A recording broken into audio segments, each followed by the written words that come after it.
మల్కాజ్గిరి జాగృతి జనం బాటలో భాగంగా మల్కాజ్గిరి నియోజకవర్గంలో జాగృతి అధ్యక్షురాలు కవిత పర్యటించారు. ఈ సందర్భంగా వినాయక్ నగర్ డివిజన్ లోని వాజ్పేయి నగర్ రైల్వే క్రాసింగ్ వద్ద ప్రజల సమస్య అడిగి తెలుసుకున్నారు మరియు బండ చెరువు సందర్శించారు. ఈ సందర్భంగా జాగృతి అధ్యక్షురాలు కవిత మాట్లాడుతూ జాగృతి జనం బాట ముఖ్య ఉద్దేశం ప్రజల సమస్యలను ప్రభుత్వ దృష్టికి తీసుకురావడం, తద్వారా ప్రభుత్వంపై ఒత్తిడి తేవడమే ముఖ్యమని యజమాని కవిత తెలిపారు. బండ చెరువు నిండా గుర్రెపూడెక్క కారణంగా స్థానిక కాలనీ ప్రజలు తీవ్ర ఇబ్బందులకు గురవుతున్నారని, మల్కాజ్గిరిలో విచిత్రమైన పరిస్థితి ఉందని, ఎమ్మెల్యే టీఆర్ఎస్ పార్టీకి సంబంధించిన మర్రి రాజశేఖర్ రెడ్డి ఉంటే కాంగ్రెస్ నుండి మైనంపల్లి హనుమంతరావు ఉన్నారు. వీరిలో ఎవరు ప్రజల సమస్యలు తీరుస్తారో చూడాలని వ్యాఖ్యానించారు. రైల్వే క్రాసింగ్ వద్ద శిలాఫలకాలు కనిపించాయి, కానీ ఇలాంటి పనులు ప్రారంభమైనట్టు కనిపించలేదని రాజేందర్ గారు దీనిపై దృష్టి సారించాలని డిమాండ్ చేశారు.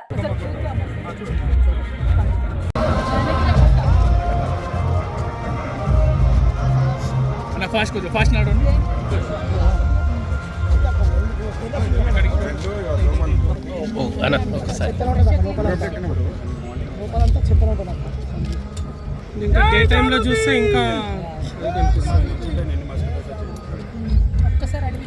కొంచెమే చేసినాక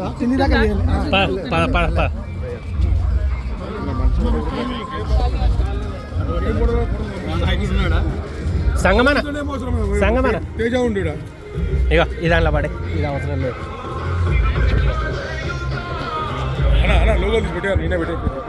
అటు పెట్టుకుందాం, ఇటు పెట్టుకుందాం పక్కకు.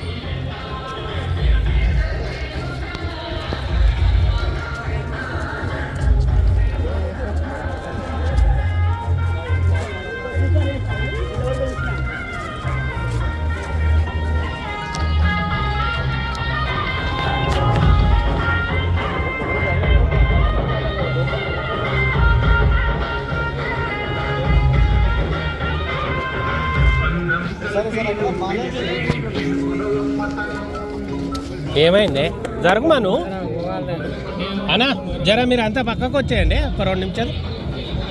ఒక్క సైడ్కు నమస్తే, జర అన్నను పక్కకు.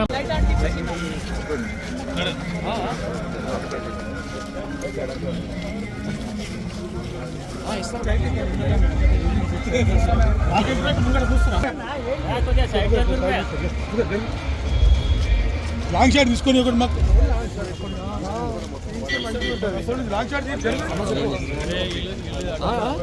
కూడా గుర్రం డెక్క అనేటటువంటిది వచ్చి ఈ పక్కనే ఉండేటటువంటి కాలనీకి, అదేవిధంగా ఇంకా చుట్టుపక్కల ఉన్నటువంటి దాదాపు 9-10 కాలనీలకు కూడా చాలా పెద్ద ఎత్తున దోమల బెడద, అట్లానే ఇక్కడ వచ్చి అందరూ చెత్త డంప్ చేయడము, మొత్తం చెరువు చుట్టూ కూడా ఫెన్సింగ్ చేయకపోవడము, దీనివల్ల ప్రజలు తీవ్రమైనటువంటి ఇబ్బంది ఎదుర్కొంటా ఉన్నారు. కాబట్టి ప్రభుత్వం దృష్టి పెట్టాలి దీని మీద.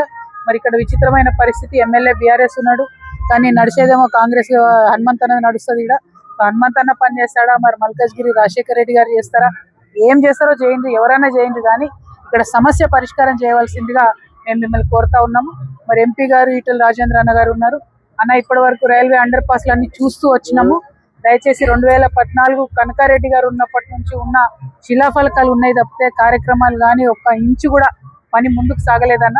రాజేంద్ర అన్న దయచేసి ప్రెషర్ పెట్టి మల్కాజ్గిరి నియోజకవర్గ ప్రజలకు అండర్ పాస్లు అన్ని కూడా నిర్మాణం అయ్యే విధంగా మీరు ప్రయత్నం చేయాలని చెప్పి నేను డిమాండ్ చేస్తా ఉన్నాను. అదేవిధంగా ఇప్పుడు బండ చెరువు దగ్గర ఉన్నాం, సగం వరకే చెరువు ఫెన్సింగ్ అయింది, ఆ ఫెన్సింగ్ మొత్తం పూర్తి చేయాలి. ఇంకొకటి ఈ మొత్తం కాలనీలో కూడా మరి అండర్ గ్రౌండ్ డ్రైనేజ్ కి సంబంధించి పైప్ లైన్ అంతా కనెక్ట్ చేసిండ్రు, కానీ ఈ చెరువు ఎప్పుడు కూడా ఓవర్ఫ్లో అవుతుంది. ఓవర్ఫ్లో అయినప్పుడు డ్రైనేజ్ కూడా వెనక్కి తన్నడం, మరి చాలా కాలనీలు మునిగిపోవడం, ఇవన్నీ కూడా జరుగుతున్నాయి. కాబట్టి దయచేసి శ్రద్ధ పెట్టి గుర్రం డెక్కను రిమూవ్ చేయాలి. మరి ఇందులోంచి డ్రైనేజ్ అవుట్ పోయే విధంగా కూడా సరైనటువంటి ప్రయత్నం చేయాలని చెప్పి అందరు నాయకుల్ని కోరుతా ఉన్నాం. మేము దీనికి సంబంధించి మున్సిపల్ వాళ్ళకు కూడా లేఖలు రాస్తాం, స్థానిక ఎమ్మెల్యేలకు ఎంపీలకు కూడా లేఖలు రాస్తాం. అల్టిమేట్ గా మా జాగృతి నాయకులు కార్యకర్తలు ఈ సమస్య తీరేంత వరకు కూడా పట్టుబట్టి కృషి చేస్తామని తెలియజేస్తున్నాము. Thank you. జై తెలంగాణ.